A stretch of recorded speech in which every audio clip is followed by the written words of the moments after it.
What's up guys, Tech and Tyler, and today's video is going to be about the other fixture that I got recently with the one fixture that I made on the last video.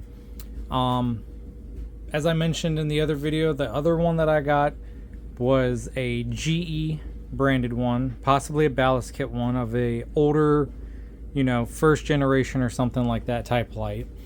And then the second one that I got was this one.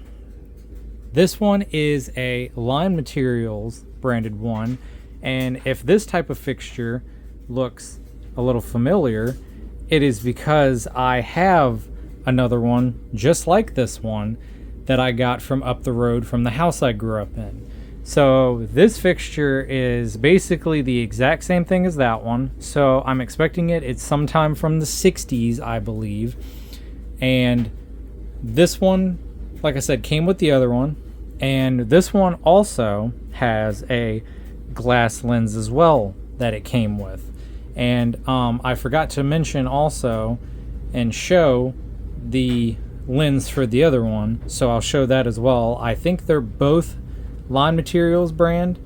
It would be cool if the one that was GE had a GE glass lens on it, but unfortunately it doesn't. They're both Line Materials brand, so probably at some point the original one broke and they put up a different one. But either way, it's still really cool to have the glass lenses for these. I don't have a whole lot of fixtures that have glass lenses because they're becoming pretty hard to come across or they're broken, but these two came with them and they're in good condition. They need to be cleaned, but they're not cracked. The only thing wrong with them is they have a few small little chips in them, but that's about it, on like the fins of the glass lens, but not a big deal. Let's take a look at this one up close. Now, this one is actually pretty neat because this one, I believe, has something different about it than the other ones that I had. So, as you can tell, let me put the light on as well. It's got this type of crazy terminal block setup, which I actually like these type of terminal block setup. I like the fixtures that have this setup for the terminal blocks with the socket like this. I think they look cool and it shows the age of them, which is really neat. But it has this type of setup for it. If we look inside, you can see the ballast in it. It's got a really big, beefy ballast in it. A lot of these Line Material ones did, so they got quite a bit of weight in them. The wiring in it is in pretty good condition. It's not dry rotted or anything like that, so I won't have to rewire it, thankfully. The wire itself is, still flexible. It might have a little crunch to it, but it could be this outer jacket. But even if this wire is dry rotted just a little bit, it's not too big of a deal because the fact it has the heat cloth on it, so that's pretty nice.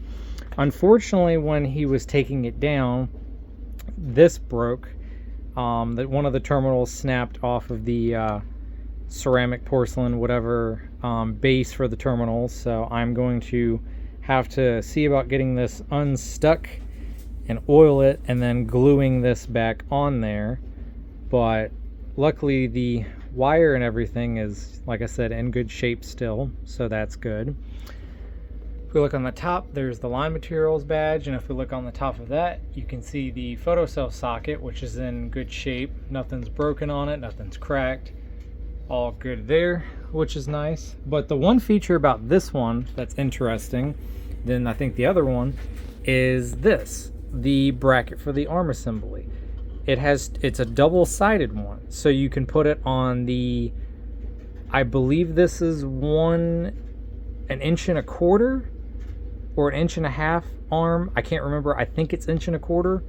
I could be wrong. It might be 1.5 inches. But it also has the option to flip it over to use it for, I believe it's the 2-inch arms or whatever size are on the bigger poles. So that's really cool, and I really like the design of that bracket and how they did it that way, so it's pretty nice. I don't know if the other one that I had has that same bracket. I don't think it does, but I'm not too sure either.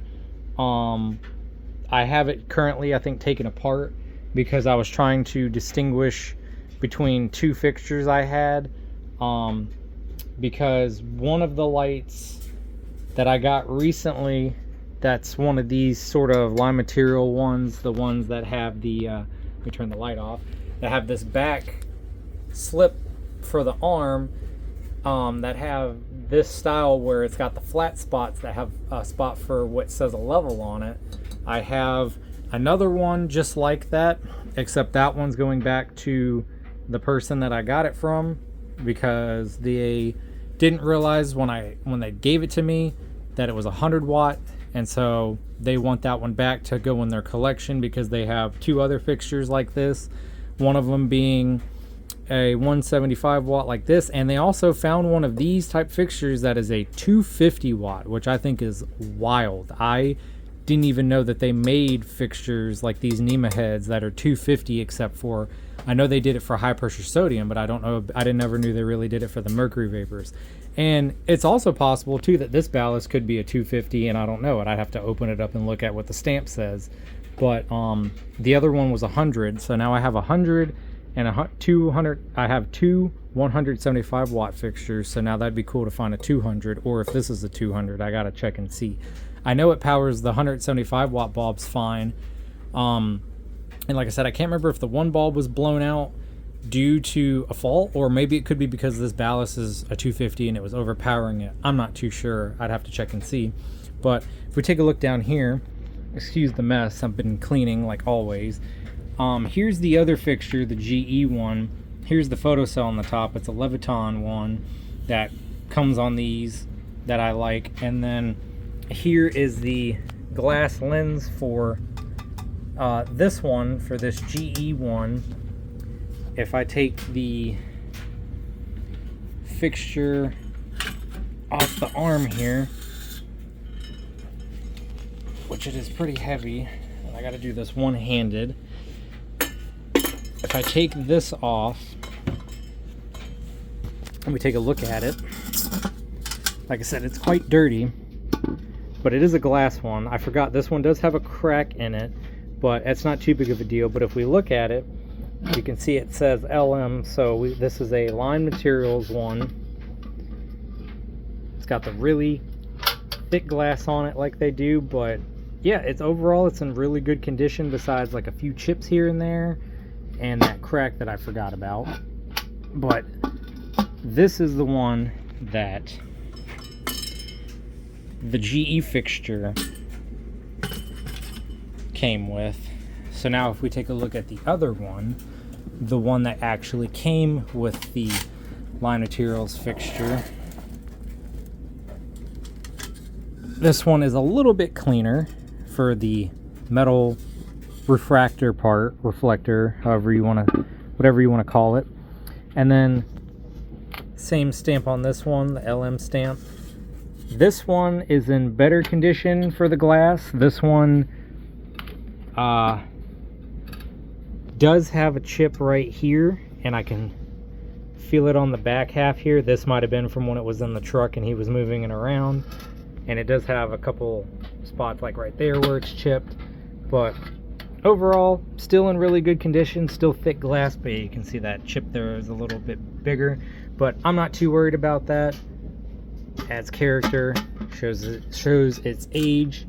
But I think I have total for these glass reflectors now, I think I have a total of 4 of them now, I believe, of this type of style. I have this one, the one that came with the other light.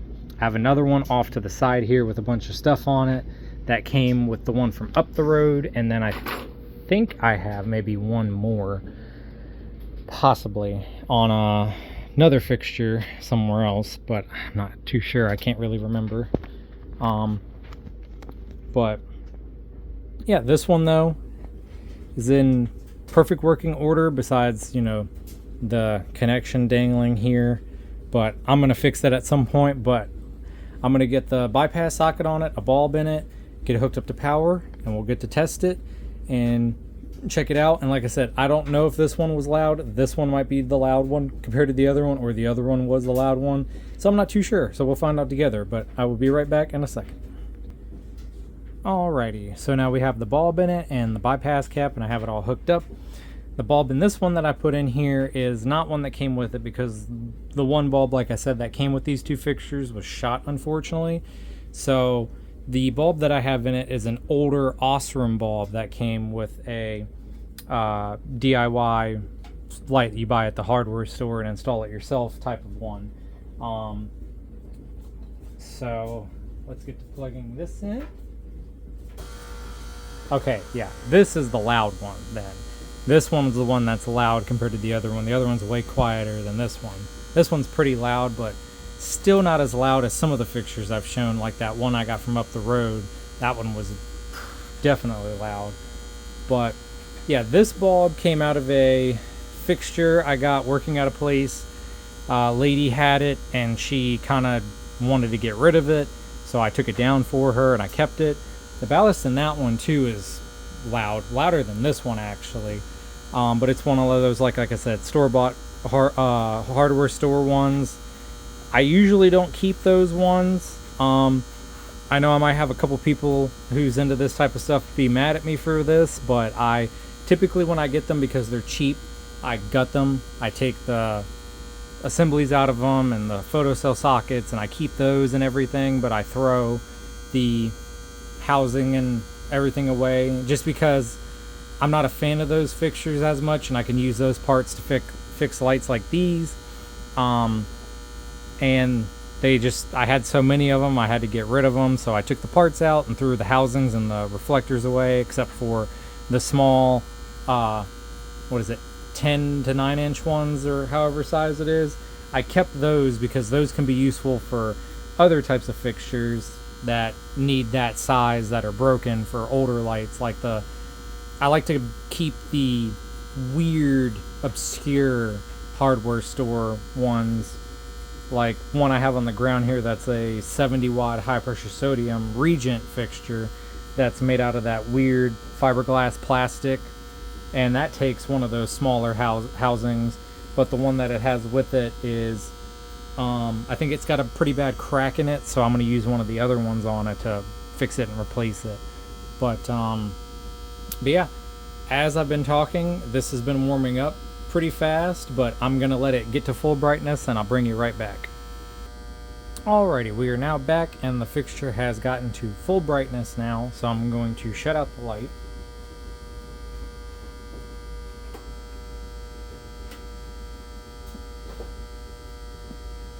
And it is pretty bright for sure, especially with these clear bulbs.